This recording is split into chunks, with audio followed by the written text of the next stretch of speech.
அனைவருக்கும் வணக்கம். வக்கீல் தொழில் என்பது நீதியை பெற்றுக் கொடுக்கக்கூடிய ஒரு அற்புதமான ஒரு தொழில். ஒரு இந்திய குடிமகனுடைய குரலாக ஒலிப்பவர்கள் யார் என்று சொன்னால் வழக்கறிஞர்கள் தான்.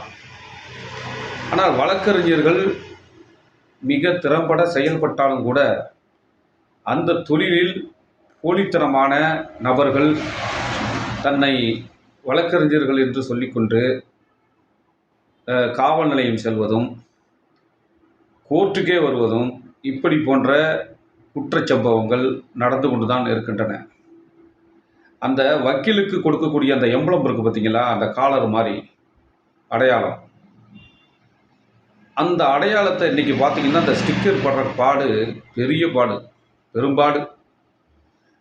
ஆனால் நான் ஒரு நாள் பார்க்குறேன், டாட்டா ஏசியில் ஒட்டியிருக்கான் அந்த ஸ்டிக்கரை. டாட்டா ஏசியில் போகிற அந்த வண்டியில் ஒரு பக்கத்தில் பார்த்திங்கன்னா அந்த ஸ்டிக்கர் வழக்கறிஞர்கள் எம்பளம் ஒட்டியிருக்கு. அதுபோல் நீதிமன்றத்திற்கு வழக்குக்காக வரக்கூடிய கொலை குற்றவாளிகள், கொலை வழக்கில் ஆஜராகக்கூடிய கிரிமினல்ஸ் என்ன பண்ணுறாங்கன்னா அந்த வக்கீல் ஸ்டிக்கரை பயன்படுத்துகிறாங்க, அவங்க காரில் ஒட்டிக்கிறாங்க. எளிமையாக கிடச்சி போயிடுது. இப்போது ஸ்டிக்கர் கடையில் போய் கேட்டால் வக்கீலுடைய எம்பளம் கொடுங்கன்னா கூட டூ வீலரில் ஒட்டிக்கிறது. சொல்லி மாளாது. பார்த்திங்கன்னா டூ வீலரு, ஃபோர் வீலரு, அவர் வக்கீலா இல்லையா அப்படிங்கிறதெல்லாம் கிடையாது. ஒரு பாதுகாப்புக்காக போலீஸ்கார் நிறுத்த மாட்டாரான் வண்டியை, அதுக்காக டூ வீலரில் ஒட்டிக்கிறாங்க, காரில் ஒட்டிக்கிறாங்க. அதான் சொன்னேனே, டாட்டா ஏசியில் ஒட்டிக்கிறாங்க. இப்படிப்பட்ட மிகப்பெரிய தவறுகள் இந்த துறையில் இந்த ஸ்டிக்கரை வச்சு நடக்குது.